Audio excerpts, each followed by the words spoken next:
Hey YouTube, it's Grace, and I just got my biggest commission ever, so I figured I'd take you guys along and kind of show you my process on how I make Minecraft paintings in real life. This is the painting that they want, and this is the canvas that I have, which ended up being a 20 by 20 inch canvas, and I just counted, and this painting is 64 by 64 pixels. The first thing I need to figure out is the grid, which actually is pretty simple. Since this canvas is a square, I only really need to do one calculation, which is 20 inches divided by 64 pixels equals 0.3125. So that is the size of each pixel. But instead of measuring every 0.3 inches, I'm going to do this an easier way.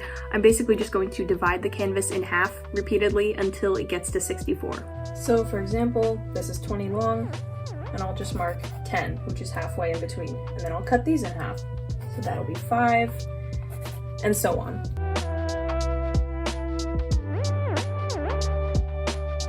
And if you can remember that number from earlier, it was about 0.3. That did end up being around the size of each pixel. It's not perfect, but this is kind of just a reference. So I just went ahead and did that on the other 3 sides. So now there are 64 little tiny lines on each side. And now comes the slightly time-consuming process of connecting each one on both ways.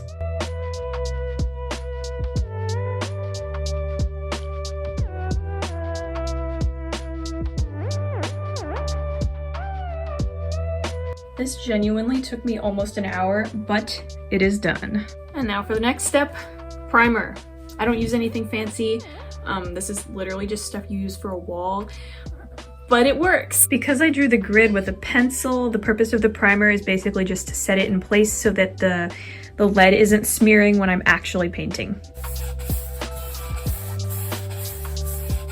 Alright, I just let this dry for a little while, and now I'm going to be doing the outside border.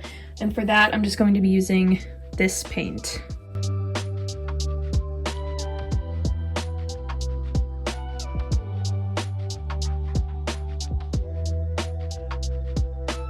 Right, it's actually been a couple days. I got caught up with school, but the canvas is dry now, so I'm gonna show you how I do like color matching and such. I'm gonna start off by doing like this bottom row here, which is like a darker gray and then like a really light gray. Thankfully the colors are pretty simple here, so it shouldn't be too hard. Usually for the first coat of paint, I don't worry too much about the exact shades. I just kind of like to block out exactly where everything will go. So for the dark gray, I'm gonna be using this. And for the white, I'm probably gonna mix a little bit of gray with this, but I'm gonna use this. Now that I have my 2 colors mixed up, I just zoom in really close on my reference, and then I count how many pixels tall and wide each color is, and then I kind of just match everything up on here. I usually just start with an outline, so starting from that bottom corner, it goes up 9, over 6, down 2, down 3, and down 4. And then I just make an outline on here and fill it in. All right, I think I just got to a pretty good stopping point for tonight. Thankfully, I don't really have a lot going on tomorrow, so I should have plenty of time to paint then. Hello, it's the next day, and I did a little bit of painting in between clips, so I'm gonna catch you up on what I just did. I got the first coat done with pretty much all the background. I just have the hand and this little dude left to paint. For the background here, I just did like a purple mixed with gray and then a lighter shade and then brown, black, and a little bit of like a rose-ish brown. I don't know what you would call that. But now I'm going to start working on the hand. And for the first coat, I'm not too worried about the exact details, so I'm just gonna mix out maybe like 4 different colors from darkest to lightest, and then put those on here. These 4 shades here are the ones that I ended up making. And as you can see, I did quite a bit of painting off camera. I kind of got in the zone and forgot to record for 2 hours. These were the colors that I used to make these shades. I honestly didn't do anything fancy. I kind of just mixed them together until I felt like they looked good. I also got a little bit of a start on the second coat, but as you can tell, there's not a lot of details in there yet, so I will be adding that next. So that clip was 2 weeks ago.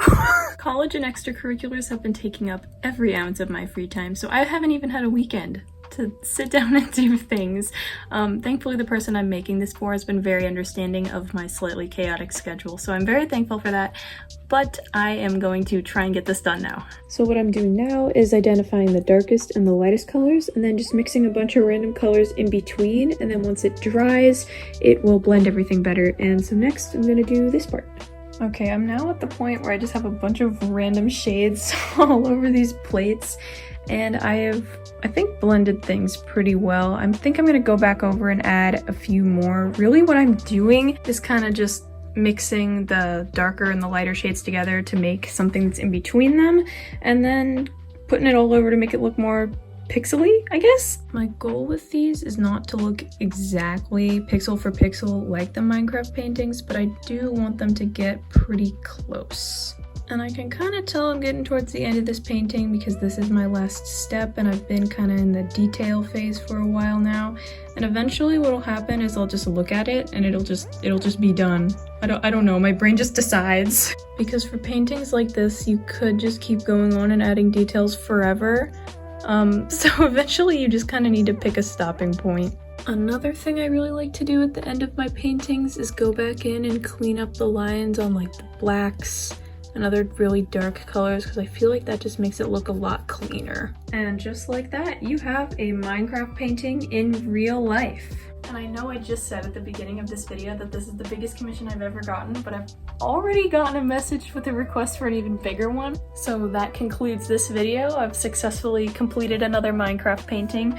The next steps is just letting it chill in my room for a couple days and make sure it's dry and then ship it to whoever ordered it. But thanks for watching. If you have any questions or anything, just try to leave them in the comments or message me on Instagram and I will do my best to respond. And also a sneak peek for next video. This is the painting I'm going to end up making and it's going to be very big.